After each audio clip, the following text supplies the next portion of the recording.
महाभारत काल से ही हरियाणा को भरपूर अनाज, बहुधान्य और विशाल धन बहुधनक की भूमि के रूप में जाना जाता है। हरियाणा के नाम की उत्पत्ति के संबंध में विविध व्याख्याएं हैं। हरियाणा एक प्राचीन नाम है। पुरानी समय में इस क्षेत्र को ब्रह्मवर्त, आर्यवर्त और ब्रह्मोपदेश के नाम से जाना जाता था। ये नाम हरियाणा की भूमि पर ब्रह्मा देवता के उद्भव पर आधारित है, अर्थात आर्यों का निवास और वैदिक संस्कृतियों और अन्य संस्कारों के उपदेशों का घर। Professor H.A. फक्की के अनुसार विभिन्न लोगों और जातियों के बीच मिलकर समग्र भारतीय संस्कृति के निर्माण में हरियाणा का योगदान अपने तरीके से उल्लेखनीय रहा है। महत्वपूर्ण रूप से इस क्षेत्र को सृजन के मैट्रिक्स और पृथ्वी पर स्वर्ग के रूप में सम्मानित किया गया है। इसके अन्य नाम बहुधान्य का और हरियन का खाद्य आपूर्ति और वनस्पति की बहुतायत का सुझाव देते हैं।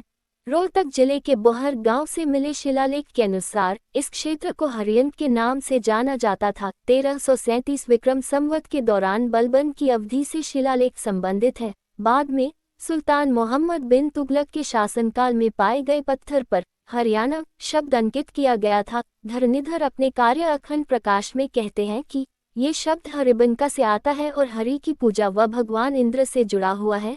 चूंकि सूखा भूभाग है, इसके लोग हमेशा इंद्र हरि की बारिश के लिए पूजा करते हैं। एक अन्य विचारक गिरीश चंद्र अवस्थी ऋग्वेद से इसकी उत्पत्ति का सुराग लगाते हैं कि जहां हरियाणा नाम को योग्यता के लिए राजा, वासुराजा विशेषण के रूप में प्रयोग किया जाता है। उन्होंने कहा कि राजा ने इस क्षेत्र पर शासन किया और इस तरह से इस क्षेत्र को उसके बाद हरियाणा के नाम से जाना जाने लगा। एक प्रशासनिक इकाई के रूप में राज्य का इतिहास। भौगोलिक इकाई के अर्थ में हरियाणा 12वीं शताब्दी एडी से पहले नहीं जाना जाता था। यद्यपि हरियाणा शब्द की उत्पत्ति देर से हुई, फिर भी इस क्षेत्र की पुरातनता पर कभी सवाल नहीं उठाया गया है। तोमार राजपूतों ने दिल्ली से हरियाणा पर शासन किया जब गजनवी ने उत्तर पश्चिम से भारत पर आक्रमण किया। 1020 में लाहौर साम्राज्य गजनवी द्वारा कब्जा कर लिया गया था। सुल्तान महमूद के उत्तराधिकारी सुल्तान मसूद ने अपनी शक्ति का विस्तार करने के प्रयास में झांसी की ओर बढ़कर किले को बनाया। झांसी के पतन के बाद वह सोनीपत चला गया और उसके गवर्नर दीपाल हरि को हराया। जबकि दिल्ली के तोमर इन क्षेत्रों को ठीक करने में सफल रहे, उन्होंने मुसलमानों को लाहौर के राज्य से हटाने का कोई प्रयास नहीं किया। हालांकि स्थिति गजनवी के पतन के साथ बदल गई, जब लाहौर का राज्य गौरी के हाथों में आ गया और दिल्ली के तोमर चहवान द्वारा हरा दिए गए। अजमेर के चहवान 12वीं शताब्दी के मध्य तक तोमरों को हराने के बाद जल्द ही गौरी के साथ आमना सामना करना पड़ा।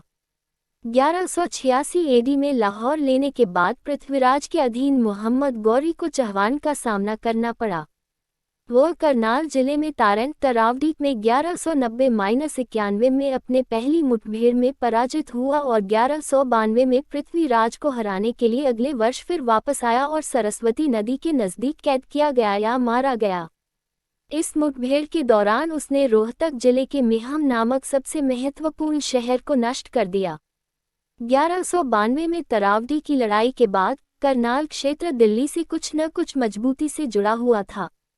24 जून 1206 को कुतुबुद्दीन ऐबक दिल्ली के सिंहासन पर बैठा और उत्तर भारत में मुस्लिम शासन आरंभ किया। मध्य एशिया के तुर्क एक कट्टरपंथी और आतंकवादी रूप में इस्लाम धर्म का दावा करते हुए एक देश के स्वामी बन गए, जिसमें लाखों लोग सामूहिक रूप से हिंदू धर्म में वर्णित विभिन्न संप्रदायों में विश्वास करते थे।